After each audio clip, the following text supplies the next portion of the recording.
Hey guys, welcome back to the Thriving in Love podcast, the podcast that challenges the status quo so couples can thrive as their most authentic selves. On the show, we talk all about self-growth, personal growth, and conscious relationships. So, of course, I had to have Madeline Charles on the show today because she is the queen of all of this stuff. Her journey is incredible. It is powerful. I'm excited for you guys to meet her, and we're going to dive into all things on balancing success and relationships and how to balance our feminine and masculine energies and all that fun stuff. So to introduce Madeline, Madeline Charles cracked the code on lasting love and is now sharing it with women ready to transform their dating lives. As a licensed psychotherapist and creator of the Attraction Blueprint, she blends practical tools with soulful guidance to help women attract secure, fulfilling relationships.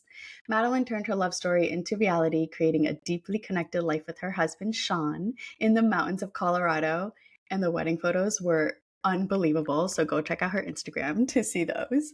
She's here to show you how to do the same because the love you desire isn't just possible, it's quite literally waiting for you.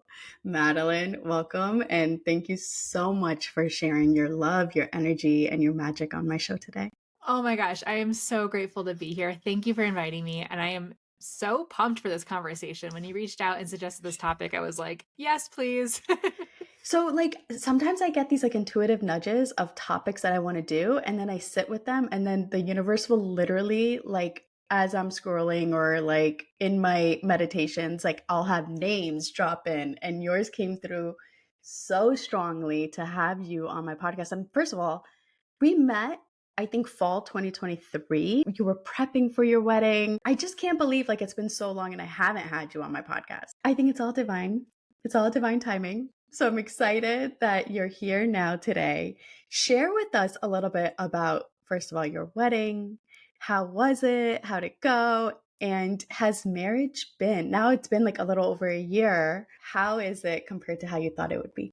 Oh my gosh. Oh, well, yeah, my wedding. Gosh. So this is coming from a woman who thought that she never wanted to get married. I just have to preface that. Same.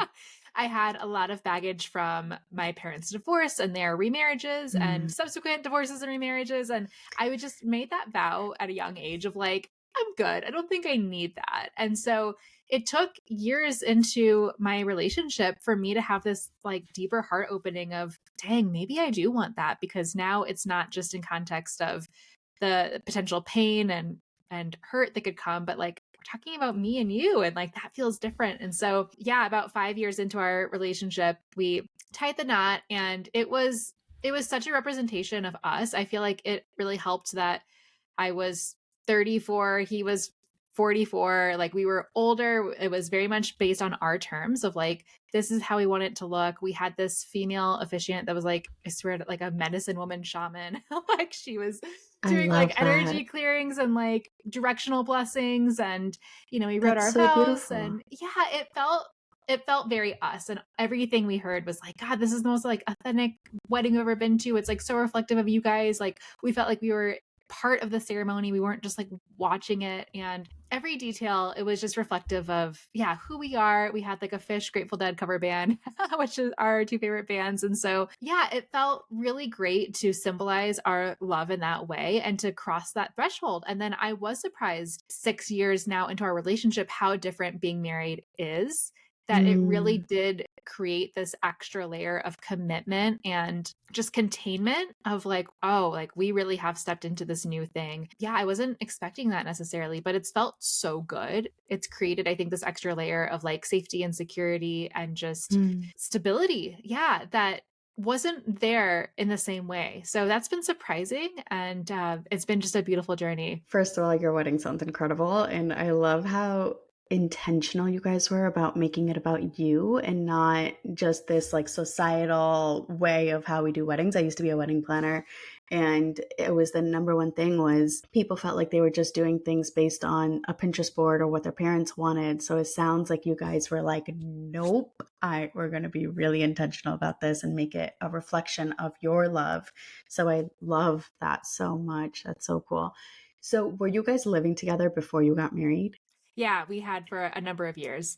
Okay, so that is really fascinating because you mentioned that there was a shift, even though you guys were already cohabitating, living together, and probably not a lot changed on the surface. But it sounds like it was more of an energetic shift in your relationship dynamic, probably within your own self also. And of course, your relationship. I know you mentioned safety and security and stability, but like, what does that actually look and feel like when you've already been living together before you got married? I think it was that last little love block, that last little Yeah. wall around my Mm, heart that I've been clinging on to.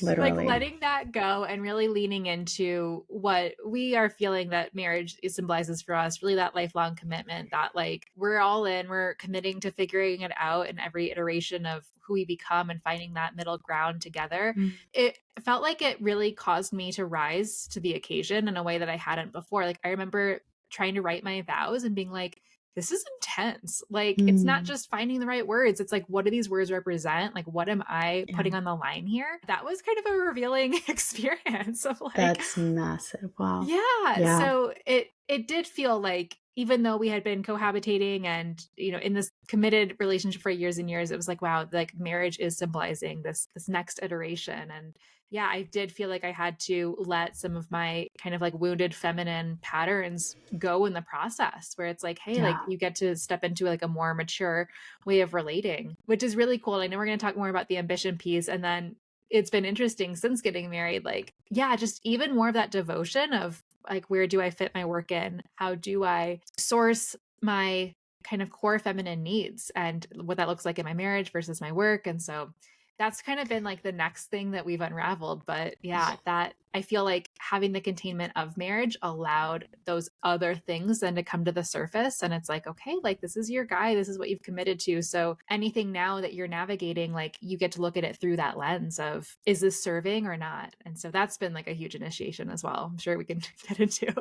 I want to dive all into that. Like, yes, everything that you just said is exactly what I want to talk about. And like, how do you feel like you were able to step out of what I'm picking up on is like, we all try to be in this energy of like manifesting. And I think manifestation can lead to control. But I know for me in my marriage, the biggest thing that I had to do was trust and surrender.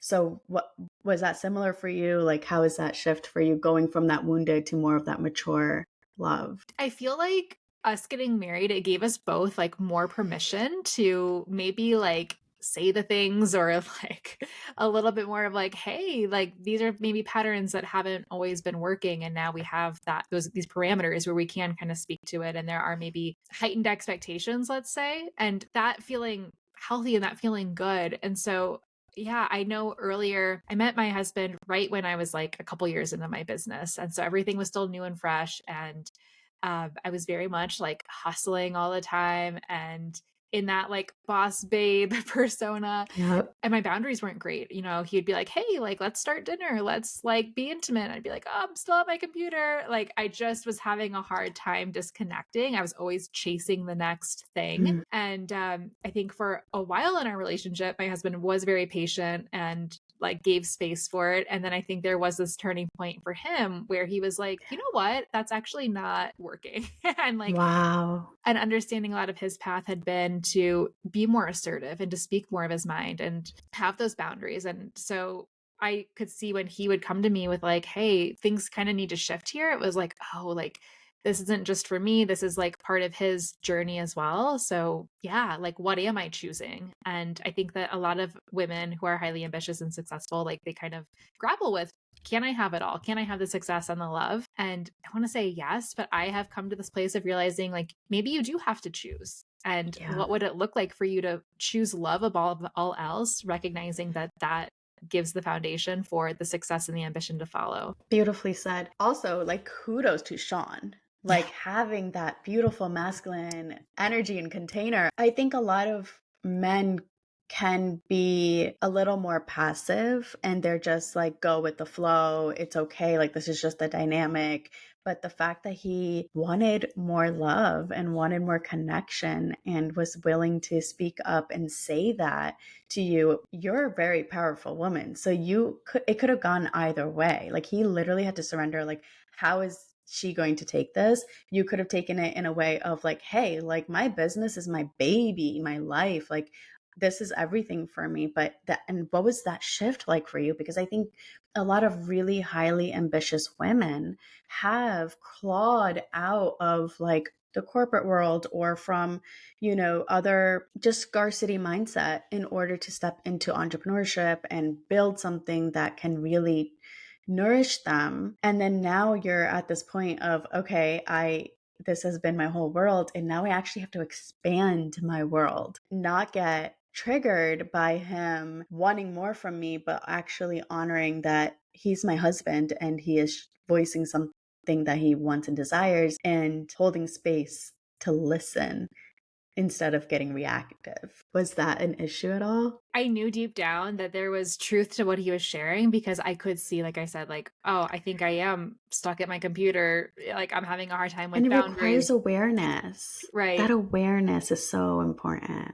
Yes. I like in my deepest, most honest moments of myself, it was like, yeah, I could see that there was maybe something I was trying to compensate for outside of myself with my business, or like just chasing the next milestone, chasing the next thing, wanting to like pump out more content, whatever, like I'm sure you can relate to this. Yeah, totally.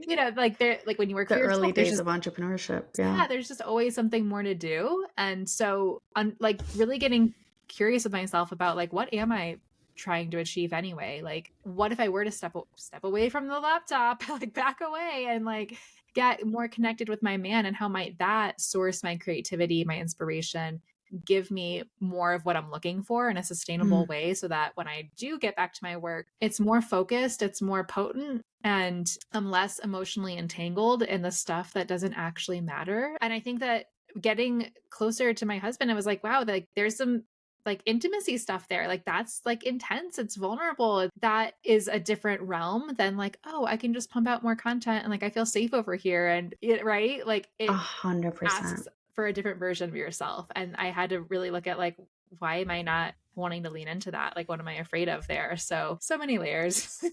I think a lot of times what I see in my clients sometimes is that they are using their work as a distraction or a coping mechanism because it's going well, they can control it more, and then they avoid the more difficult conversations that are needed in their relationship to get through those blocks and those wounds and do a little bit more of that shadow work. I think the number one thing I try to make my clients understand is that when you take that step away and you do that shadow work and you have the difficult conversations, it actually is the very block that needs to be removed in order for your business to flourish. So I know for me, like every single time I'm like avoiding this conversation, even though I intellectually know that this is a very thing that is needed in order for me to just be more in flow and be more magnetic to the things that I'm calling in, whether it's for my career or my personal life. But like, it's just like, I think that's the formula. Like, Yeah. have you felt that? Yeah, absolutely. I that's exactly it. Like the shadow work, like what am I avoiding? What am I resisting? Like those are all Mhm. uncomfortable things to look at, but there is that tipping point that I have found where when you're willing to lean in and explore, everything just clicks. Everything works better across the board in love and work. Like you said, sometimes your clients will resist it because it's like, well, it's working over here and like that feels Yeah. safe, and Mhm. like I don't want to step away or I don't want to shift it because I don't want things to fall apart. But it's recognizing that it's actually, I think, more of an expansion of how much you can hold in a sustainable way. And a lot of us, Exactly. I know I said you have to choose. I feel like in that choice, you actually open up to more. Can you go deeper on that? Yeah. So it's, I don't know, for me, it's where I'm like, yeah, I think I did have to choose between love and success. And I chose love above all else. And then that creates this filter where every business decision, everything I'm opening up to my life, I'm like, does this give me more capacity to love and be loved? Mhm. And if the answer is no, then I get to look at another way to pursue that goal or whatever it may be. But when it's like, like love is the foundation of it all, then I don't have to feel like I'm in this internal tug of war anymore with Yeah. competing needs. And that feels really good. Have you ever had to balance, like, how does love want to flow between this situation right now? But, like, has there ever been a dissonance between self love and romantic love? Like sometimes I know for me is like this actually will help me step into the woman that I want to be. And sometimes, I mean, I'm like 10 years in, right, of this marriage now. And sometimes that means like maybe I'm not prioritizing him in that season. And I love what you said is that you can have it all, or like you have to choose. I think it's in seasons. I think there's seasons where your career is going to demand more, or your purpose, your calling is going to demand more, right? Like I think there's such a big difference for people that treat their career like a career versus like it feels like an undeniable pull that is asking you to be this vessel for this to flow through you, for the collective to grow and expand and learn and evolve. And then is like, how do I balance that with my husband who wants to cuddle on the couch all day and like wants to eat junk food and, you know, all the things? Is there a dissonance at all between self love and romantic love? Or have you always seen like the more you honor him and the relationship, first and foremost, it's in service to your self love too? There was a time where I was like, oh, self love means I'm like pouring into my business, I'm doing my calling work, I'm over here, and then I'll make time for my relationship. And it felt separate. And I think I've now come to this place of if I am like saving all my work for the weekend or whatever, you know, I'm like, oh, I'm going to like get to some stuff then. And he's like, no, do you want to go on a hike? Do you want to, you know, go to date night, whatever? Realizing, okay, I thought that I wanted to spend my time busying myself with more things that are more self serving or more serving for my calling. But I know when I go on date night, when I get outside with him, like that's giving me fresh ideas. That's giving me inspiration. That's filling me up in ways that is then going to pour over into my work. And so it feeds one another. But I think that I used to see them as separate. And I used to feel like, oh, like you want so much from me. And like, I don't know if I can give it, because it was like, well, more in this direction I think is going to mean less over here. And I've just found that that doesn't have to be the case. When you see that being in the right relationship, it's going to fuel you, it's going to create that energetic overflow for you to then be like, I'm going to go knock out an hour of really potent work, you know, or I'm going to then have the energy, the inspiration, the creativity to innovate, to bring exciting new things to the world. And I think when you're talking about calling work, there is an embodiment piece. People can feel if what's going on behind the scenes, like if there is that dissonance. And of course, like it doesn't mean that you have to be perfect, everything's always great. But I think it is just like, hey, when I'm living a life behind the scenes, off screen, away from my work, that is really enriching, you're going to feel that when I do connect. And that's going to make a bigger impact. 100%. I actually love that as a good segue because I think you mentioned something about in your content about being a therapist and knowing that you intellectually are conceptualizing all of these things that are needed to happen, like nervous system regulation and all these things. But like, can you walk us through what was that moment that shifted from just intellectualizing all this to like truly embodying it? Early on, where I was like, yeah, I'm a therapist and I can rattle off all the things around attachment and inner child and whatever. And yet behind the scenes, my love life is in shambles. Like I'm not practicing anything I intellectually know. It really, I think, was that rock bottom moment where there was at that point a dissonance and self-love and like what I knew to be true and how I was showing up. And gosh, I mean, it honestly took me hiring my first coach and her being like, what is up with your self-worth, girl? Like truly, like, Mm. you know, why are you allowing people in your life to treat you poorly? Why are you accepting bad behavior? Like, what is going on? And I had to look at that of like, oh, so uncomfortable. But yeah, like, why am I tolerating that? Is this what I think I am worthy of accepting? And so it was just like, you know, brick by brick of like starting to assert myself with better boundaries, getting myself out of like living situations and work situations that were not supportive. And so that was kind of like a major up level point, but it has been interesting to see, like we've been talking about, even having made huge leaps and bounds in that way more recently, it's like, oh, like there's still that daily choice Yeah. and that daily like recommitment to what are my priorities, what are my core feminine needs, what are my top values, and like, oh yeah, that's right, I'm recommitting in every moment to those things in a world that I think has like so many distractions and so many like shiny objects and things that are pulling at us. And I think it's just like walking that consistent devotional path of like, what am I choosing? What am I choosing? Okay, I'm coming back to that deeper truth. So beautifully said. I like to think of it as a practice, like a devotional practice to getting into alignment with my energy, my self-worth, my confidence daily. Because, like you said, there are so many things in our external reality that are trying to distract us and make us feel like we need something outside of us in order to fulfill a need or a desire that we have. But we all know that that's all just matrix programming and capitalism and the patriarchy. That's all making us feel like we need something external in order to fulfill that void, when in reality we actually just need to sit with our own selves and ask ourselves, hey, what's missing and what do you need and where do you need more love, and pouring into ourselves. And sometimes that means, like, I don't know for you, but like for me, sometimes I do just need to like have a full day off from work, my relationship, and just sit in a park with my inner child and like draw and paint and, you know, hang out with myself and just fully pour into me.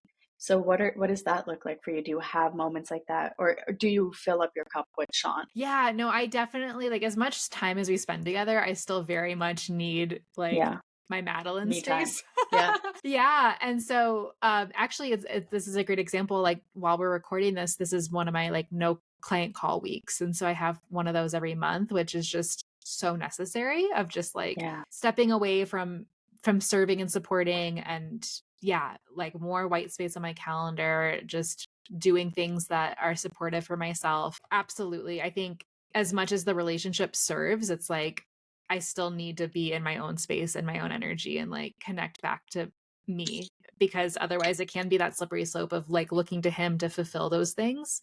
And I've Hmm. certainly been there too. And so it's like, Same. okay, wait, like let's be intentional about like when we are coming together, what's the space I'm coming from? Am I feeling depleted? Am I looking to him to fill me up? And yes, there's a space for that, but I also get to do it on my own. Especially like, yeah, I was just like journaling this morning, and it's like I'm such a verbal, emotional processor, you know, and I'm Same. curious on how you feel, but like sometimes, you know, like, I'll like be wanting to share something with Shaun, and he's like so logical, practical. I'm like, I'm Yeah. not ready for that solution yet. Like I'm still Oh in my the God. venting phase.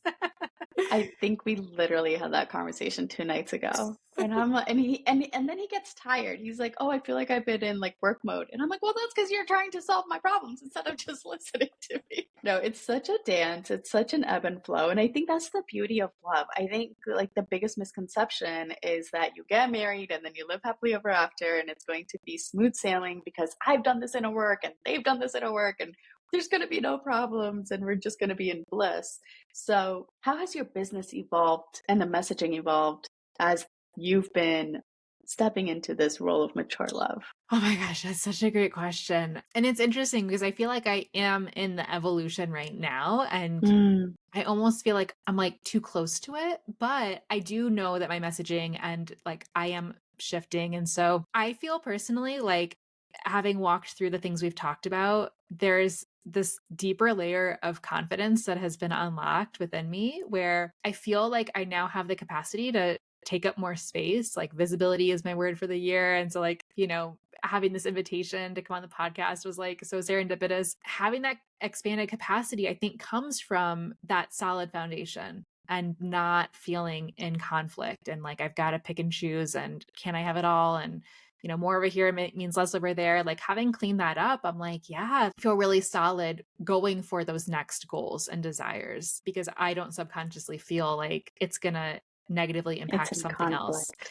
Oh, Right. So yeah, that I'll was be a big one curious. for me. Yeah, yeah. I'd love to hear about that. I think this is something that I was really actively working on in 2024. So I just started a new company called Growth Club, which is a membership community here in LA, and it's all for like conscious gatherings. I think my biggest resistance point was if I step back into this role of CEO, because the last time I had my company was when I was in New York, and then I felt so overwhelmed with the push and pull of this or that, and I ended up living in my own apartment and being like, I need to go all in on my business. So now I'm in this place of, well, I don't want to get my own apartment again. I need to create more space and more capacity here and now so that I can have space for being in my role of CEO, of building this company and expanding into this container of love with my husband.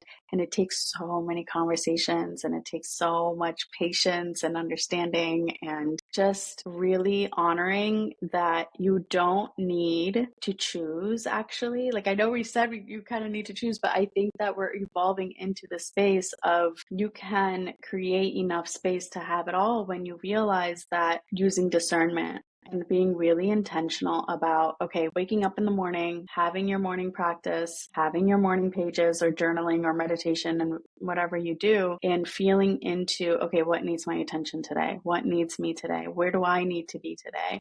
Where do I want to be today? And then creating your day from that place.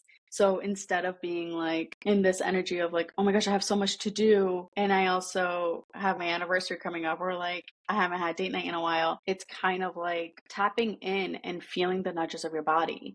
And your body is going to tell you, what do you need to do today? And then you feel like you're so much more connected. You're not carrying this weight of the world on your shoulders that you have to figure it all out on your own. And sometimes I'm just like, well, I do really need to get this brand proposal out, but I really just want to spoil my man instead. You know what I mean? And then like you said, once you feel the nudges of your body, you go and do that. What you said was so accurate, that it actually unlocks the creative flow for your business. And it's all so divinely orchestrated the more you tap into your intuitive intelligence. Yes. Oh my gosh. No, I love what you just said there, the intuitive intelligence. Recognizing that that's always there within us, but so often our perceived pressure around like goal chasing or hitting that next milestone or fake urgency around like things that, especially when we are self-employed, like, we can put on ourselves. It's like, wait, there is that divine guidance underneath all of that. So I love what you said about setting up the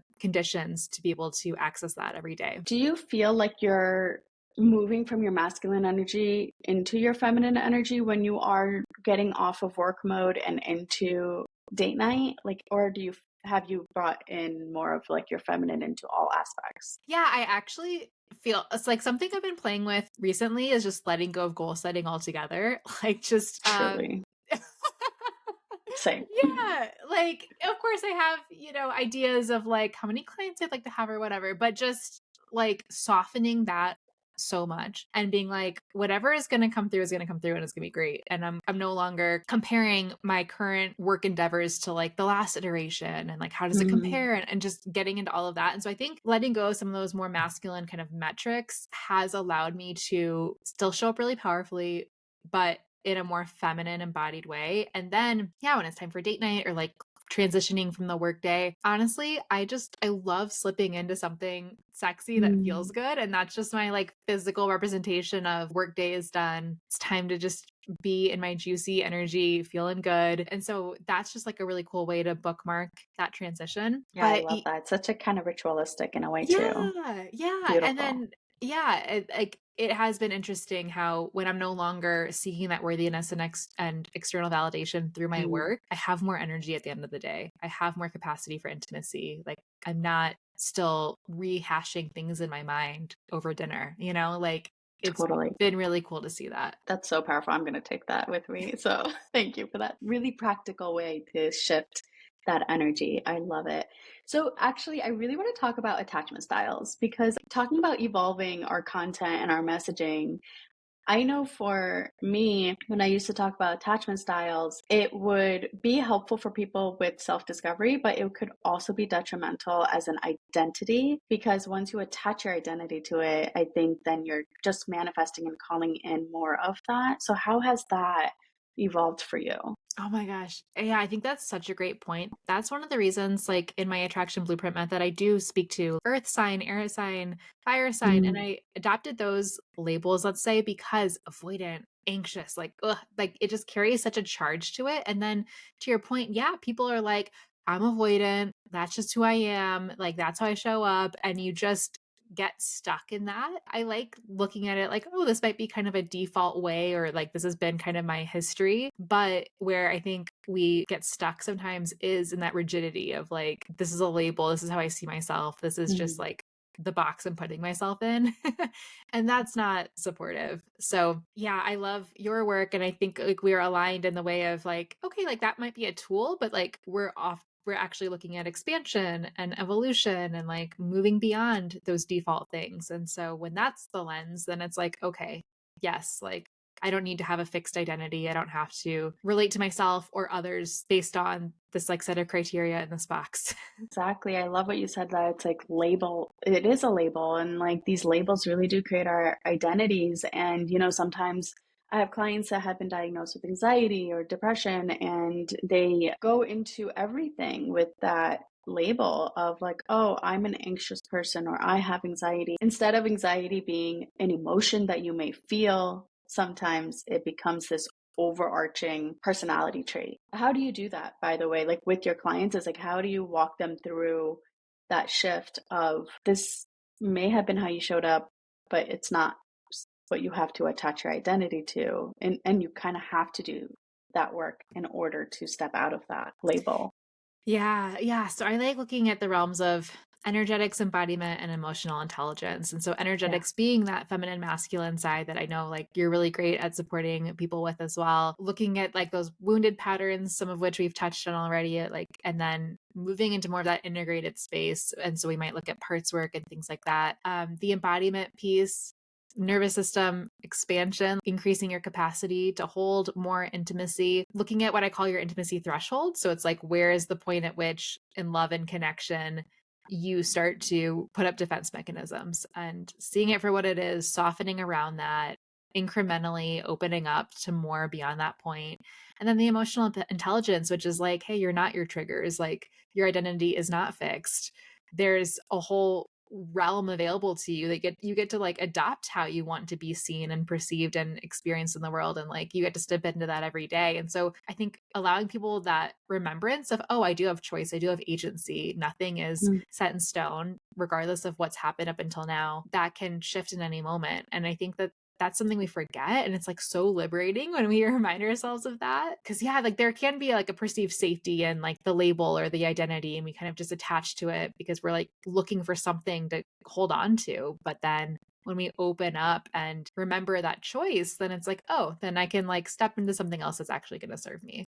Have you found any of your clients or anyone that you've worked with that chooses to attach themselves to this identity to avoid stepping into their purpose and their power? Like that fear of success, I think, is very real. And I think that sometimes people get addicted to the inner work so that they don't have to actually get out into the world and do what they're being asked to create. Yes. Oh, this is like so juicy. Absolutely. I like to like really kind of educate my clients on Mm, like overwhelm being an addictive pattern. And so a mm, lot of times, or like confusion. Like, so if someone's considering stepping out into the dating world and they're like, I don't know, like, what app do I use? How do I do that? And it's like, girl, you are successful, you are smart, like, you know what to do. Like, it's not that complicated. But is there a part of you that is clinging to the overwhelm, the confusion, the lack of clarity, all of that, because it is safer to hang out there than to clear it and step forward. So, mm, yeah, I feel like that's something that we yeah, don't often look at, but that is so relevant. And then, of course, like as we're stepping forward in our calling or our purpose work, whatever, like it comes up everywhere, right? And so we get to look at where we might see those addictive patterns for what they are. And then it's like, oh, okay, like you're saying shadow work, like, oh, I love the part of myself that like, gets all up in my head and overthinks, or the part of myself that wants to second guess, wants to get a million different opinions or whatever, right? And then it's like, exactly. Yeah. is that what's actually going on there? Yeah, and I think it's like a different mask of avoidance of like the actual work. And they're so smart. And I think our ego likes to really act up when we are being pushed to that next level. I know like my client's on the verge of a breakthrough when it goes like, wait, we've just been working on all this for so long. And now it feels like they're going all the way back to step one, when in reality, it's like they're just integrating everything in that moment of what they learned thus far so that they can embody that shift and then actually step into that next level. But sometimes the ego can like really, really cling and protect and try to stop them and make them feel like they just wasted all this time and actually just didn't learn anything at all. And I'm like, no. I completely understand that. Like sometimes my clients will be like, I feel like I'm back at square one. And I'm like, square one doesn't exist. Like, let that go. Like Yeah. we are like Mm. banning that phrase is just not supportive. But it's like, how are we measuring success? Are we on some kind of fake linear path that we think that things should look like? And when we realize that's not actually the case, then I think we can open up to like the gifts and the progress and the momentum that is here right now if we allow ourselves to see it. But it's not maybe going to look the way that you thought it did or it would. And yeah, reconciling that where it's like, what am I measuring my success against? Like, what is my definition of success? And those intangible energetic embodiment shifts that come before the external. Sometimes we overlook that or we devalue it, but like that's the juice. So it's kind of reframing Literally. all of that. Have you redefined success since pre-marriage and post-marriage? Gosh, yeah. I think that my metrics of success now are based on my happiness, my fulfillment, and not just fulfillment in terms of like monetary or launch metrics or like whatever, you know? It is just like, do I feel at home and at peace in who I am? Can I feel proud of what I'm doing in the world and how I'm showing up? And if the answer is yes, then I know that everything else that's like a shiny metric, it's going to come. That's just been a major pivot for me. And it Wow. feels so much more sustainable. Like, I think I came to this point a few years ago where I was like, I can't keep going down this path because I'm going to burn out. I can't keep chasing this thing that's like elusive and it's never going to come through my work. So I need to course correct fast or my mission, my calling is going to go unfulfilled. And like, that's actually the scariest thing. And so it's like, Wow. yeah, like I got all the time in the world. Like, I'm not going anywhere. Like, I don't need things to happen overnight. But I know that when I'm relaxed, they actually speed up. So, Literally. yes. Yes, exactly. Wow, that is so massive and powerful. I feel like you're in an evolved version of you. I feel like I'm talking to somebody who, like, your energy this time, I loved you last time. Like, I think you were so amazing and powerful. Now I feel like you're just rooted, grounded in like this deep inner knowing that you are exactly where you're supposed to be. Everything's going to happen in divine timing. The more you honor your inner self and your relationship and love and devotion to your home, everything external is going to flow. You mentioned that the key to having it all is not to go wider, it's to go deeper. And you clearly have embodied that depth. So can you tell us a little bit more about what that shift looks like instead of going wider and going deeper instead?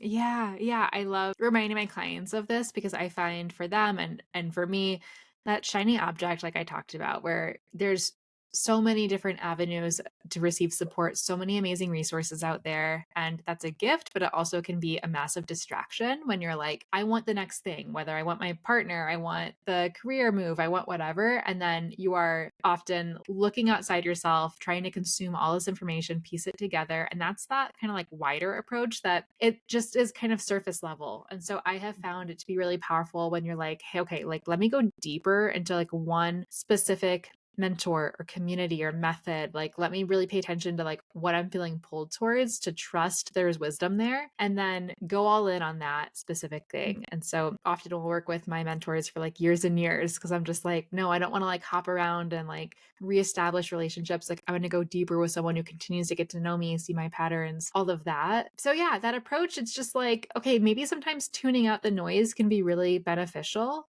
And then you get to trust, hey, I've got my person or my community or like my tools, and I'm going to work those and I'm going to stay committed to that because a lot of times our attachment patterns will show up in how we relate to the work or receiving support. Yeah. And so if we're like, oop, this is getting too deep, or maybe like, you know, something's better over there, like I'm just going to hop around and it's like, wait, like stay with it and allow yourself to get to those deeper levels. That's what's been really supportive for me. That's huge. And I feel like that is how you can thrive in deep relationships as well. Because I think we live in a culture where it's so easy to just be like, oh, I don't think this is in alignment anymore. Let's consciously uncouple and go our separate ways. And it's like, I believe that you get to choose the partner that you want to be with and you get to choose the depth that you want to go with them. I don't think you ever actually grow if you're hopping from mentor to mentor or partner to partner, or even in your business, like a course to course. Like, you don't have like a single thing that you create